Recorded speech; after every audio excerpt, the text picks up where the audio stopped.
તો સૌરાષ્ટ્રના 3 જિલ્લામાં સતત બીજા દિવસે ખાબકી રહ્યો છે વરસાદ। ગીર સોમનાથ, જૂનાગઢ અને અમરેલી જિલ્લામાં અવિરત વરસાદ વરસી રહ્યો છે।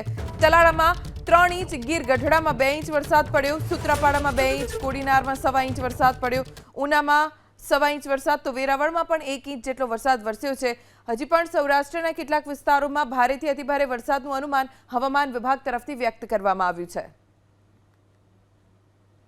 તો ઉનામાં 1.25 ઇંચ વરસાદ, વેરાવળમાં 1 ઇંચ વરસાદ, કોડીનારમાં 1.25 ઇંચ જેટલો વરસાદ વરસ્યો છે, જેના કારણે જળબંબાકારની સ્થિતિ જોવા મળી રહી છે।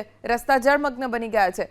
3 જિલ્લા સૌરાષ્ટ્રના જ્યાં સતત 2 દિવસથી 12 મેઘ ખાંગા થયા છે। આ 3 જિલ્લા એટલે ગીર સોમનાથ, જૂનાગઢ અને અમરેલી જિલ્લો। તો સૌરાષ્ટ્રના 3 જિલ્લામાં સતત બીજા દિવસે ખાબકી રહ્યો છે વરસાદ। ગીર સોમનાથ, જૂનાગઢ અને અમરેલી જિલ્લામાં અવિરત વરસાદ વરસી રહ્યો છે। તલાળામાં 3 ઇંચ, ગીર ગઢડામાં 2 ઇંચ વરસાદ પડ્યો, સૂત્રાપાડામાં 2 ઇંચ, કોડીનારમાં 1.25 ઇંચ વરસાદ પડ્યો,